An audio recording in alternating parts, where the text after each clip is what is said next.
பிரியமானவர்களே, ஆண்டவராகிய இயேசு கிறிஸ்துவின் நாமத்தினாலே உங்களை வாழ்த்துகிறேன். இந்த தின தியானத்தின் வாயிலாக இன்றைக்கும் உங்களை சந்திப்பதிலே நான் மகிழ்ச்சி அடைகிறேன். இந்த நாளிலே நம்முடைய தியானத்திற்காக ஏசாயா தீர்க்கதரிசனத்தின் புஸ்தகம் 60வது அதிகாரம் 18வது வசனத்தை நான் வாசிக்கிறேன். இனி கொடுமை உன் தேசத்திலும் அழிவும் நாசமும் உன் எல்லைகளிலும் கேட்கப்பட மாட்டாது. எனக்கு அன்பானவர்களே, நம்முடைய தேவனாகிய கர்த்தர் நம்முடைய நல்வாழ்வை விரும்புகிறவராயிருக்கிறார்.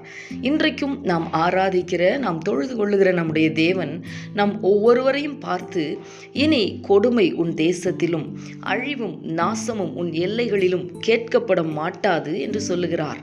ஆம், எனக்கு அன்பானவர்களே, இதுவரைக்கும் கொடுமையை, அழிவை, நாசத்தை, தோல்வியை, இவைகளை மட்டுமே கண்ட நம்முடைய கண்கள் இனி அவைகளை காண்பது இல்லை. அவைகள் நம்முடைய எல்லைகளிலே கேட்கப்பட மாட்டாது என்று கர்த்தர் இந்த நாளிலே நமக்கு வாக்கு கொடுக்கிறார். 144ஆம் சங்கீதம் 14ஆம் வசனத்தில் சொல்லி இருக்கிறபடி, சத்துரு உட்புகுதலும் குடியோடி போகுதலும் இனி இராது. தேவனாகிய கர்த்தர் தம்முடைய ஜனமாகிய நமக்கு கொடுத்திருக்கிற நல் வார்த்தையை நிச்சயமாய் நிறைவேற பண்ணுவார். இந்நாளிலே உங்களுக்கு விரோதமாய் காணப்படுகிற சத்துருவினுடைய திட்டங்களை நிர்மூலமாக்கி உங்களுக்கு சந்தோஷத்தை, மகிழ்ச்சியை கொடுக்கவும், அவருடைய வார்த்தை நம்முடைய வாழ்க்கையிலே நிறைவேறவும் இந்த நாளிலே இந்த கர்த்தருடைய வார்த்தையை விசுவாசித்து நாம் ஜெபிக்கலாமா? எங்களை நேசிக்கிற எங்கள் அன்பின் பரலோக தகப்பனே, ஆசீர்வாதமான இந்த நாளுக்காக உமக்கு நாங்கள் நன்றி செலுத்துகிறோம்.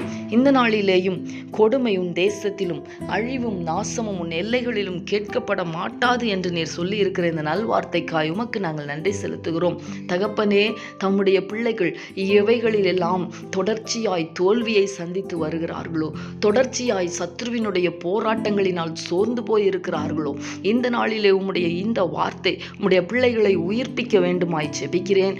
இந்த வார்த்தையின்படியே தேவனாகிய கர்த்தர் தம்முடைய பிள்ளைகளுடைய வாழ்க்கையிலே சத்துரு உட்புகுதலும் குடியோடி போகுதலும் இனி இராதபடிக்கு கர்த்தர் தம்முடைய பிள்ளைகளை மகிழ்ச்சி அடைய பண்ணுவீராக. உடைய வார்த்தை உடைய பிள்ளைகளுடைய வாழ்க்கையிலே நிறைவேற கண்டு உடைய நாமத்தை அவர்கள் மகிமைப்படுத்த கர்த்தர் அனுக்கிரகம் பண்ணுவீராக. எல்லா போராட்டங்களையும் கர்த்தர் அப்புறப்படுத்தி போட வேண்டுமாய் உடைய நாமத்தினாலே நான் ஜெபிக்கிறேன். கர்த்தர் தம்முடைய பிள்ளைகளுக்கு கொடுத்திருக்கிற நல்வார்த்தையை நிச்சயமாய் நிறைவேற பண்ணுவீர் என்று விசுவாசித்து உடைய நாமத்தை ஸ்தோத்தரிக்கிறேன்.